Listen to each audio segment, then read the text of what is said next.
I've been fortunate. I've had a good 20-year career as a software engineer, but it really has taken some wild roller coaster turns though. I worked on the Mars rover, job with Apple. I want to capture that emotion to put the art part and the tech part together. And I look at it like, oh man, I remember back in the day, man. Yeah, this is what it's all about right here. Just chilling right out in this little hammock chair. No wind.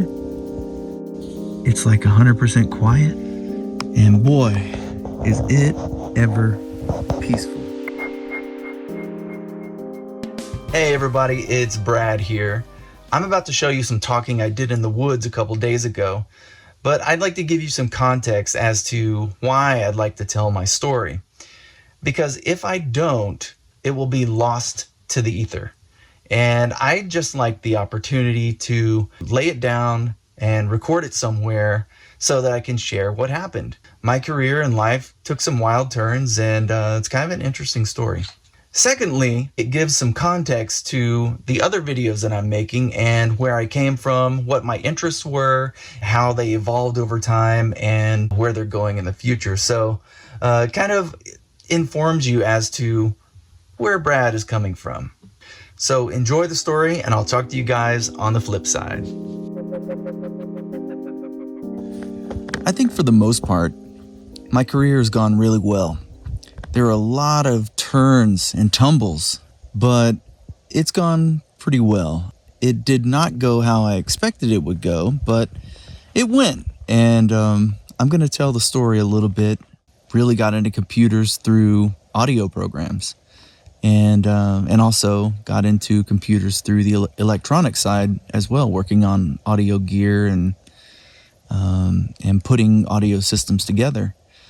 And so when I was in audio school, it gave me a class on web development. It was just one of our kind of elective credit classes. And boy, I fell in love deep with all of that. Like as soon as I learned it, like I remember sitting in the class and they're teaching HTML, CSS, JavaScript, circa mid 2000s.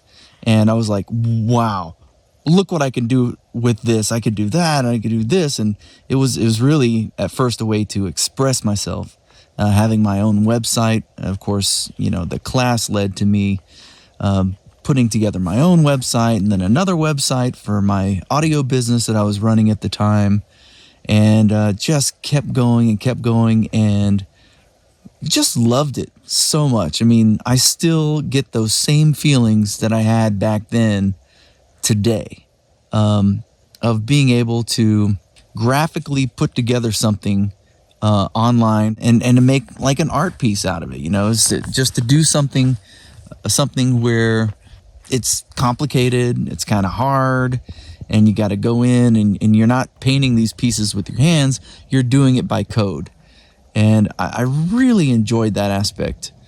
So I started offering my services to other people, and I would offer my audio services and website services. And when I had clients, I would design them a website, code them a website, and also produce them a record. And it was good. It was like a good little package because bands, they always needed websites and ways for fans to stay in touch, and also for, you know, contact information, and for, you know, letting people know when their live shows are and all that kind of stuff. And so it really went kind of hand in hand. Regarding audio, as a young boy, I got into playing in the band as a drummer, as playing percussion. And I really got into it. I really dug it. And I really decided I wanted to put effort into it and try to, you know, be pretty good, because it was fun. It was reinforcing. Like the better you got at it, the funner it was. And so I just kind of kept going with it. And come around high school, I got into recording. I got into recording my drums. I got into playing guitar. You know, I inherited a guitar from somebody, and I just looked at it for like a couple of months, and I was like, yeah, maybe I'll try to play something on it. And I kept playing, and got good enough to play some songs and to write some songs and whatnot. And then so I started recording. And while digital audio was a thing, it was becoming a thing back then, I got one of those multi-track cassette tape recorders, and that's how I started out recording, is totally destructive editing on tape. And so did that, and really got to know the mixing panel that I had and the tape machine, and started getting better with it, and doing overdubs and punching in and stuff like that. And so I really enjoyed doing that, and it grew and grew, and then of course it grew into software programs, and started spending a lot of my time writing and recording music. Yep, just chilling out. Got my book. Here basically I take this to carry the chair. This chair right here. It's got a little stand on it. It's like a hammock, So, and then I bring this to prop my feet up on. And then I bring this, and I have bottle opener. I have my Topo Chico up there. Got some paper, some pencil. I got my microscope and my binoculars and some other stuff. And, just come out into nature and really just try to chill out as much as possible. My friends, back in the day, growing up, high school or whatnot, we were really into our car audio systems. It's called car audio, but we all had trucks, and we would put different stereo systems in our cars. We would change the deck out, we'd change the amplifier, we put 2 amplifiers parallel, put it in series, we put the cutoff to the sub at 500 hertz, then we tried at 125, and then we tried this, and we put, I put a 18 in my Jeep, 18 inch subwoofer in my Jeep.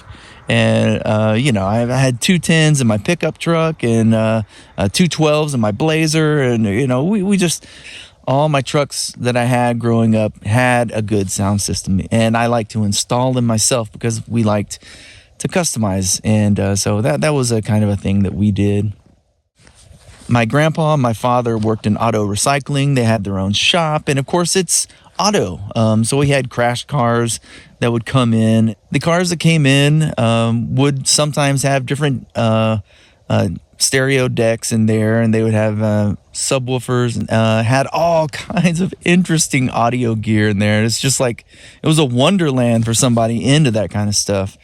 And so I would go and I'd take apart stereos, stuff that, the stuff that didn't work, amplifiers, speakers. Sometimes if the speaker had a puncture, I would go in there and I'd look at the voice coil, take the magnet out and look at the spider and see how it was constructed and different stuff. I would look at old decks that didn't work or that had got burned up or whatever, and then take the cover off and go in and look at the circuit boards and see what they were and see what they look like. And oh man, it was just, I was so curious back then as to what was inside things. And my dad sometimes would set aside a little, when I was younger, 10 or 11, he would set aside a little place at the shop and would let me take things apart. And sometimes I could put them back together, but most of the times it was just about seeing what's inside them.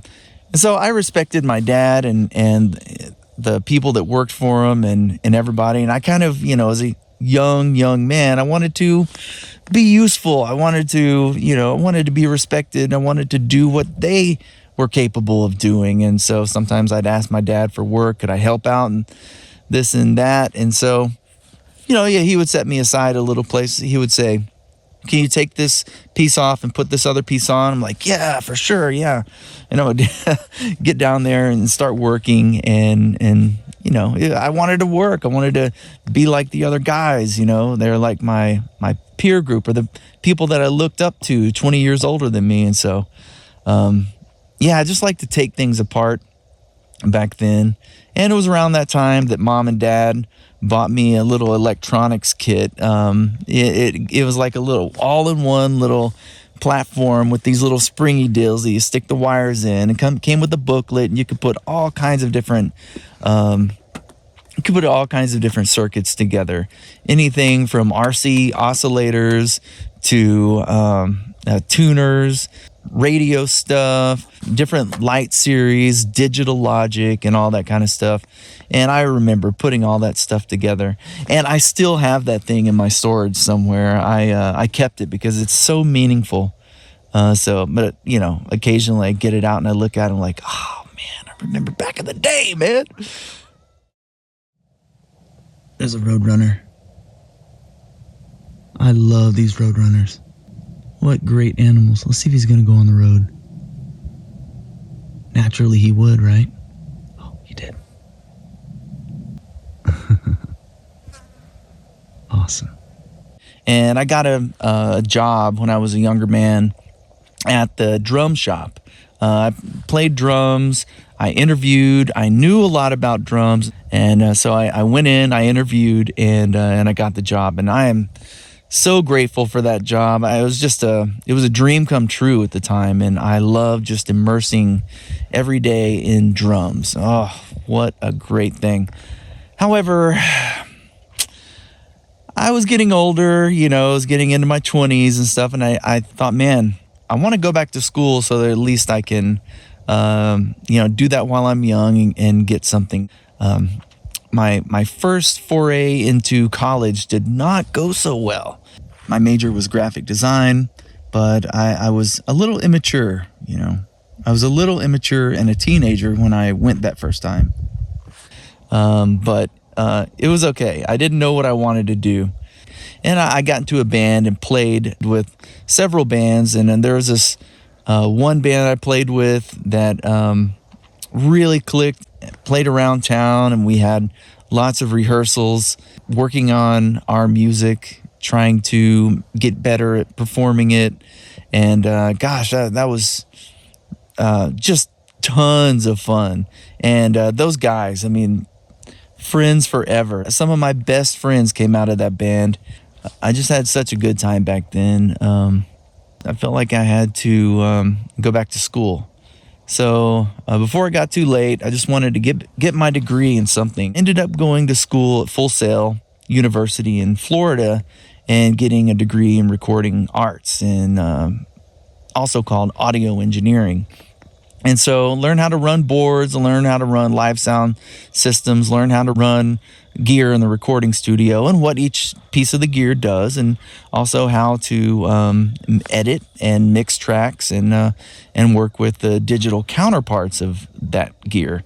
And so went into the industry, got a job, I got a job at a pro audio shop and started selling pro audio gear. I did tech demos, went to trade shows all over, South by Southwest, New York. It was a lot of fun. I had got certified as a Pro Tools operator in music production and post-production, and that was a selling point for the people I worked for, because when their customers came in, then I could really explain what's going on. And I was a Pro Tools dealer. I sold Pro Tools as well.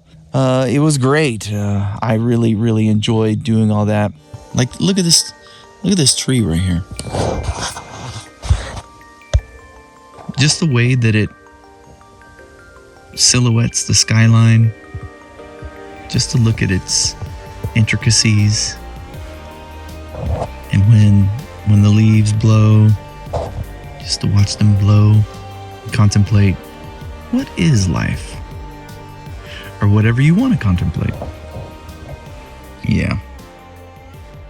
In the end, after audio school, I ended up going full-time into web development, and it was a whirlwind experience. Like, I never really considered myself a web developer until I really started, like, maybe 3 or 4 jobs into it. I was like, okay, I'm a professional now, but I was just doing it for the passion, for the love of the game. I was just doing it because I loved the craft of putting together a website. I loved putting good markup on it caring about the code, making sure everything is well written, putting the CSS to style it just the way I wanted it, and then to enhance it with JavaScript and just go as far as I wanted to go. And I just really enjoyed that. And so I started getting jobs, after building up a portfolio of musician clients and other clients.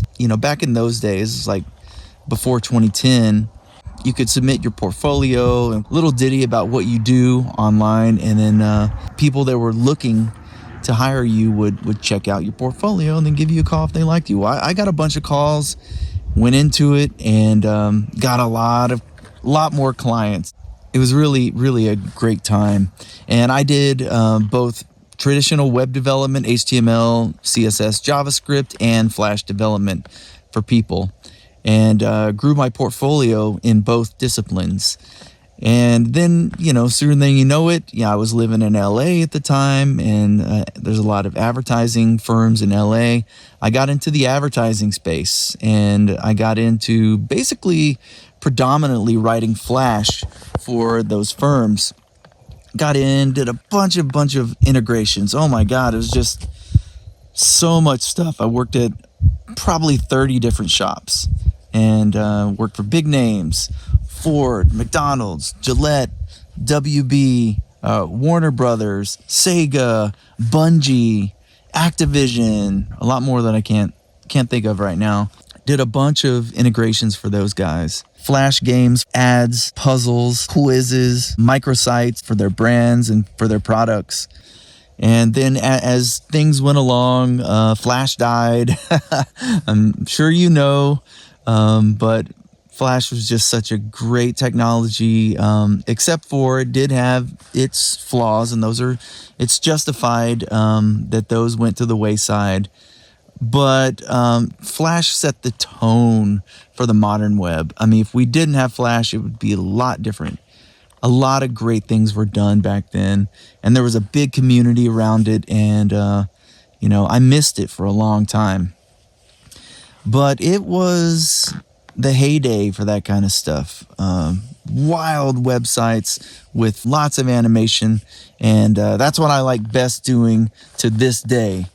We do it with HTML5 Canvas and WebGL, WebGPU, and different stuff today. But, oh man, what a great time that was. But Flash did eventually end up going by the wayside when the iPhones started getting more mature and whatnot. And so around the time Flash was dying, I decided to go back to school for computer engineering. And I went back to school. And I did well, and I was just really interested and wanted to be the best programmer that I could possibly be. I just wanted to move forward and use the knowledge for actual practical purposes, and I wanted to be good at what I did. And so I excelled. I got an internship at JPL, at NASA. I worked on the Mars rover. I made telemetry apps for them. And then got out of that, and my career basically exploded after that.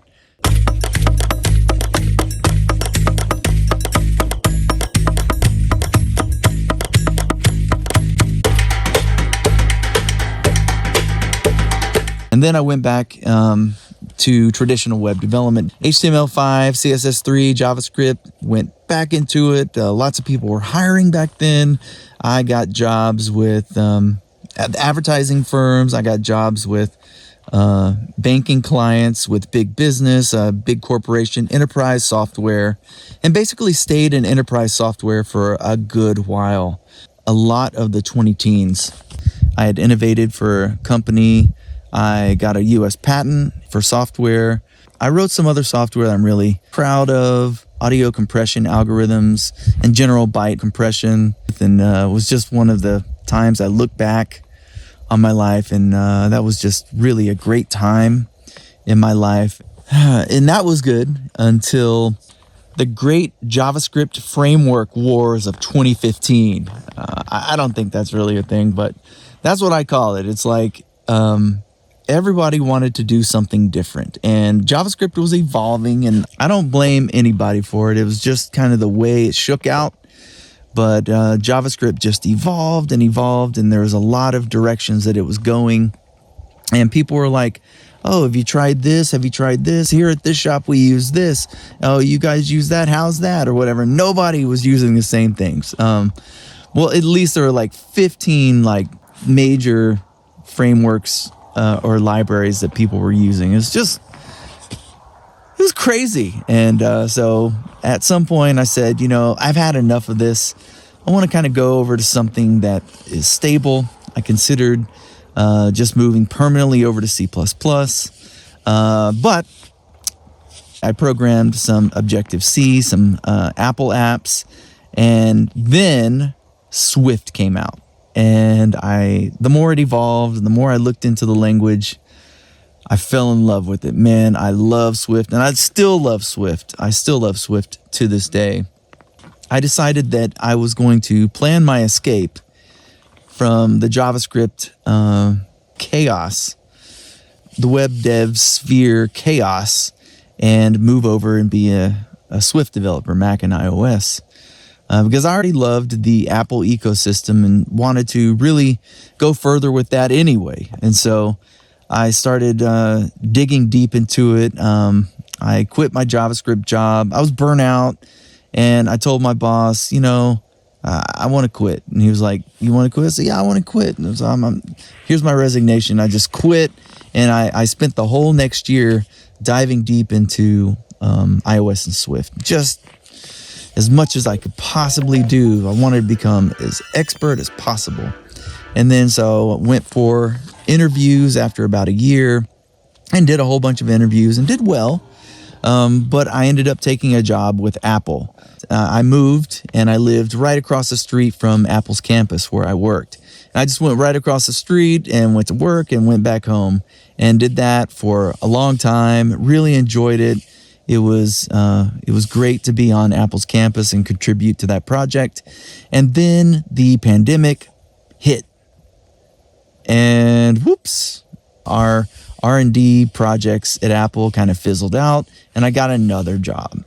And I was working again as a Swift engineer, senior software developer in iOS, working in Swift and Objective-C.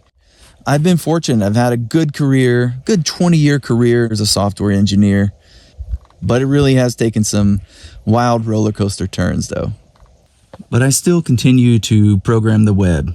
Even though I'm employed as a Swift engineer, I'm still keeping up with web technology, and I'll never leave it. And just still continue to put up different projects on my own and whatnot to keep my skills sharp, and also just because I'm interested in programming. Like I said, it's like a passion for me.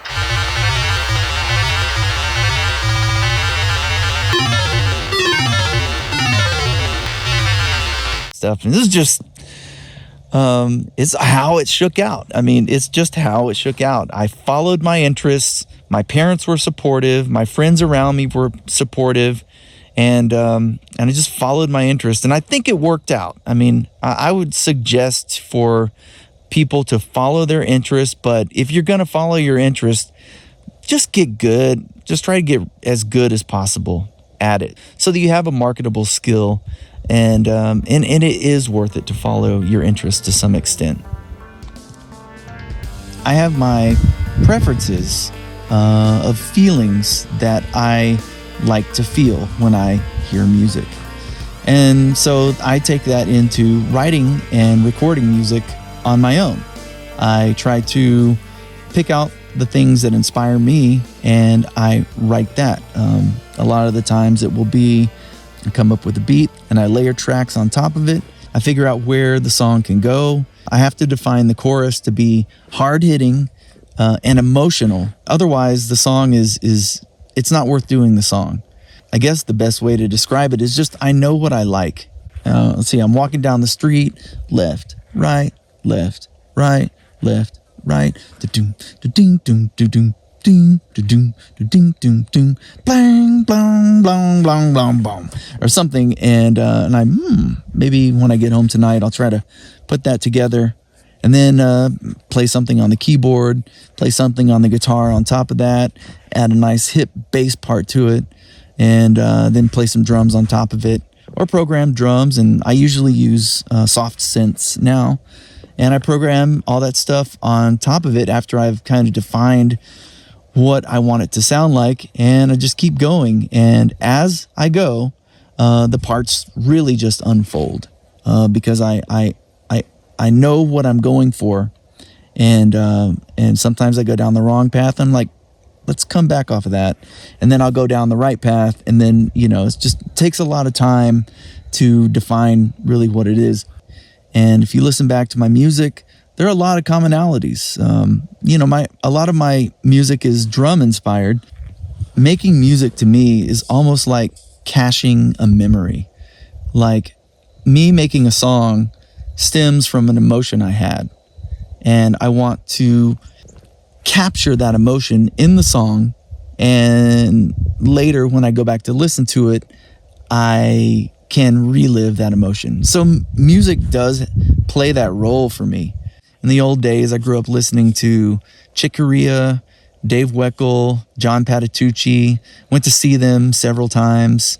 I was also into metal, Metallica, Pantera, and whatnot, and those guys, and also rap. I loved Snoop Dogg, Dr. Dre. His productions were the gold standard for me, trying to make things that would live up to that standard.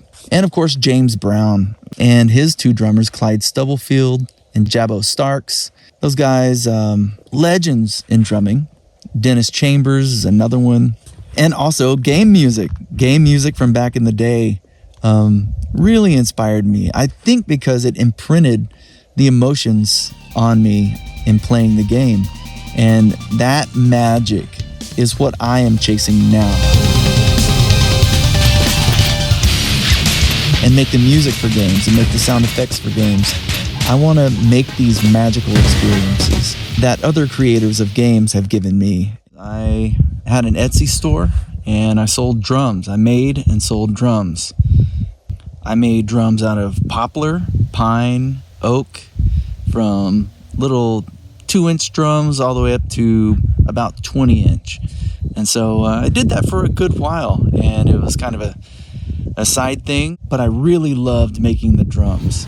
In fact, my original YouTube channel was meant to show people how the drum sounded. I mean, you can look at the picture of a drum, but I mean, people need to know how it sounds.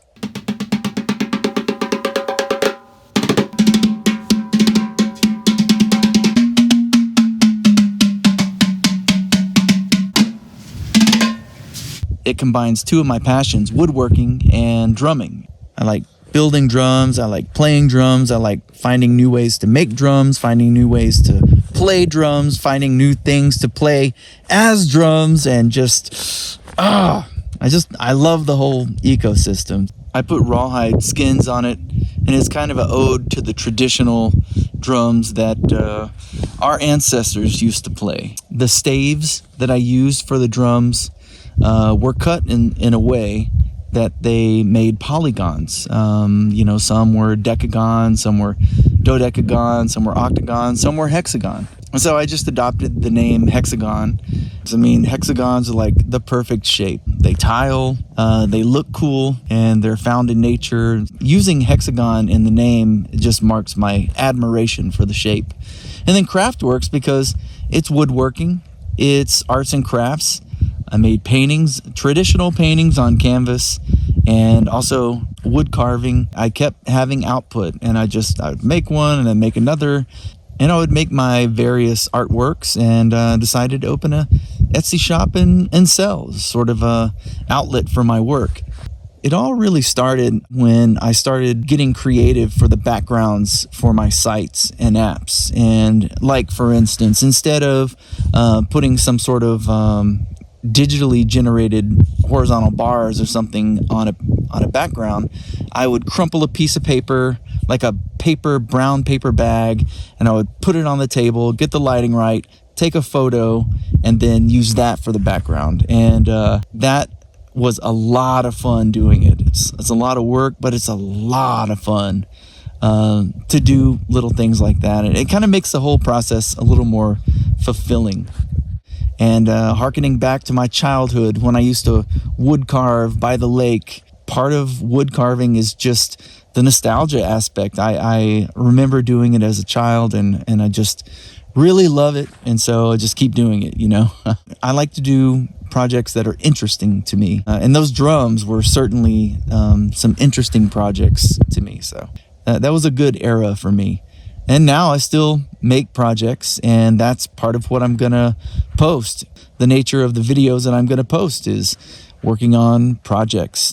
So the intersection of the channel is really the tech part with those 3 parts: audio, software, and electronics, and then the craft part of woodworking, art, painting. And so the challenge will be just to combine to make something really cool. And my mind kind of starts going, and then I start thinking and I start drawing stuff, and I start cutting the wood, and I start getting more into it.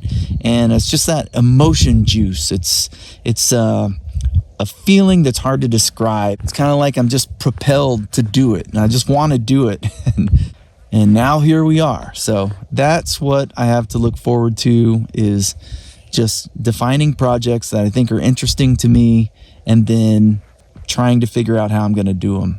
I'm primarily a software engineer, and there's the crossover to electronics in that computers are electronics, and they're made out of electronic components, you know, transistors, resistors, capacitors, inductors, ICs, copper, plate, silicon. I love to work with those components as well.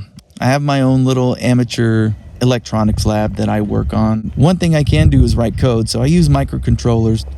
Way back in the day, before Arduino was even a thing, I worked on AVRs, a little 8-bit microcontroller, and then I got more into PIC. And I like Microchip, PIC, and their whole ecosystem. Most recently, I've worked with the STM32 and several variants of the Cortex M chips. Namely, if I can get it, the Cortex M4 chips with the floating point unit on it. You know, I've just tested a whole bunch of different development environments. TI, their code composer. I've pretty much settled on the Raspberry Pi Pico 2. Right now for what projects I'm doing. I guess the biggest thing about that is that it integrates with VS Code. Anyway, yeah, I mean, if I have an idea, that's usually the first thing I pick up. The fascination, curiosity, wonder, the awe of certain things, and the challenge of, can I do something? And sometimes I think I can, or sometimes I think maybe I can, and then I end up proving that I can. And sometimes I think I can, and then I really can't. So I don't know.